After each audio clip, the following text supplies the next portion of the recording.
Breaking news tonight, live to Bremerton suburbs. As we go to air, we learn remains of a small child found in the search for a beautiful missing 6-year-old little girl, Janice. We also learn the child's body found just a very short distance away from Janice's home. With me there on the scene, Carlene Johnson, KOMO. Carlene, when was the discovery of the child made? Well, late this morning. We understand we don't have the specific time, Nancy, but it was sometime between the morning briefing we got about 10:30 and an hour later, around 11:30, our local time, when they said, we've got new information. We're going to give you the latest at 12:15. And at 12:15 local time today, we learned that a body of a child had been found in the mobile home park community very near where Janice went missing last weekend. This as the entire neighborhood had been basically on lockdown. Police had stopped every car coming in or going out. Anyone that didn't live there could not drive through the area. All the cars were being opened and searched inside and out, trunk included. Over 100 units in that little community have been searched. 100 homes have been searched. You have been in the home. This is your family, too. I want to hear what you have to say about the mom and dad. My mom is one of the best people I know. She would never do anything to hurt her children. If anything, she would give up her own life for her children. And knowing my stepdad for as long as I have, he would never hurt his kids either. He would never do anything like that. He loves his children, and so does my mom. That's why it's so hard for me when people sit here and they banter and they criticize my mom and my stepfather, because none of what they're saying is true.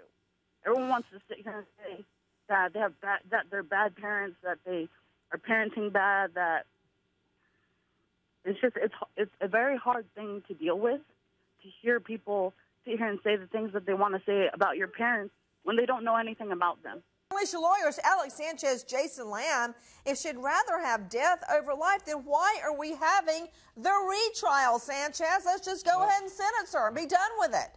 Let me tell you something, Nancy. The person that's most afraid of Arias representing himself is Mr. Martinez, because he's going to come in with his fancy legal books and all his nice fancy photographs legal books. And his videos books are bad. and call his Burn witnesses. Books. And Did she's you going just to come say fancy in, legal books? and she's going to look pathetic, and she's going to look troubled, and she's going to look like the little guy in this case. And she's going to look like a killer, which she and is. you know what? And the jury's going to sympathize with the little guy in this case. Pull me up the pictures of Travis, please, if you could, Justin. The ones I asked for a little while ago. She's not going to look like the person that got picked on, the little guy, the underdog in this scenario. The underdog, let me just remind you, is Travis Alexander, who was found dead, his body rotting in his own shower, stabbed 29 times and shot to death at her hand. After she tried to clean up the scene, the cops managed to piece it all together with a digital camera she had stupidly washed along with the bed sheets. So back to the lawyers. Jason Lamb, she's not going to look like the underdog. Travis Alexander is the underdog. There is no question that Jodi Arias is a crazy, sociopathic narcissist. She's not crazy. But you know what? She's not crazy. It may be a brilliant move in creating a David and Goliath situation, because if Juan Martinez is overly aggressive, one juror may take a little pity on her. And I'm not disputing that they're bad facts, but I'm going to tell you something right here and right now.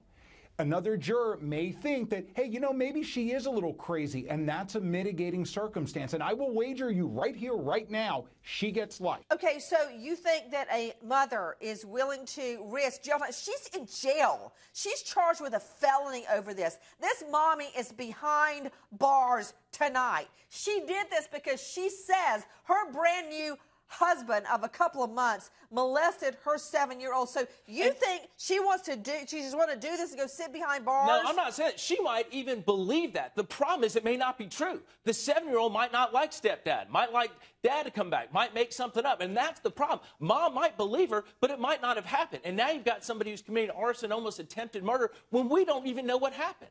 You know what? Number one, by the way that guy walked into the gas station, it's not attempted murder. I don't have a fear he's going to die die behind bars. And number two, when you pour gasoline on somebody's head and set them on fire, I'm telling you, that is grounds for attempted murder. Well, okay, she had no you intent. may say she meant attempted murder, but this guy is not going to die.